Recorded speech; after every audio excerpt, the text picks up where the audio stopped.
This was a comment left on one of my Aerokinesis tutorials, so here's another one. For this tutorial, we'll be practicing indoors, and we'll be using a paper decoration of your choosing and some kind of string to hang it up.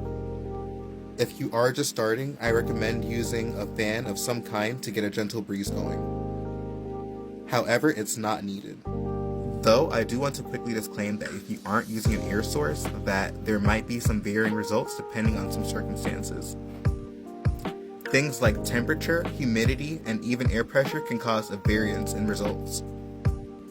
For instance, at lower air pressures, it might be a little bit easier to manipulate the air in the room.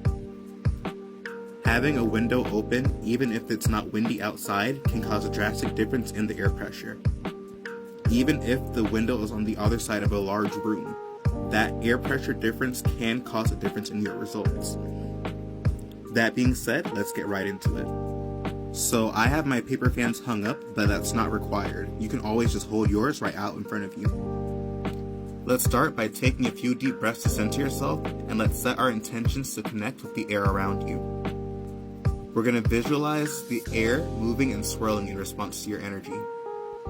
The benefit of using paper objects is that you get to see where your energy directly impacts it through sensory feedback. Imagination plus willpower is key. So you're going to imagine that your energy is extending into the paper fan and that you're guiding the airflow with your intent. We want to continue to focus on the idea that you're moving the paper fan with your mind.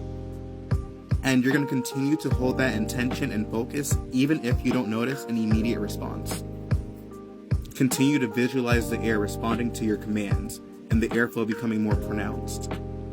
Be patient because it might take time to notice some results.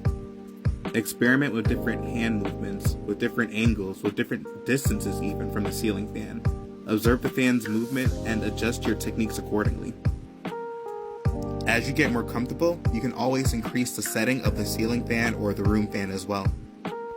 I also forgot to mention that a condition such as having the air conditioner can also impact your results if you aren't using your fan. But anyway, let's get back into this. It's important to note that while hand motions and stuff like that do help, this is an ability of your mind, and it does rely on your mental and your energetic connection to the air and the wind itself. This is where you have to start trusting your intuition and your instincts and actually try to feel out that connection.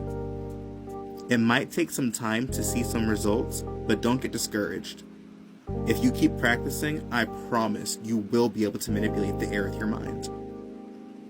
Keep approaching with an open mind. And I promise you'll be shocked at the results. Let me know if you have any questions in the comments, and please let me know if you have any success. Let me know if you have any questions in the comments. Also, come back and let me know if you have any success. I'm always interested to hear. If you wanted to learn more about Aerokinesis, feel free to check out my Aerokinesis ebook. The link is in the bio. Peace and blessings, everyone.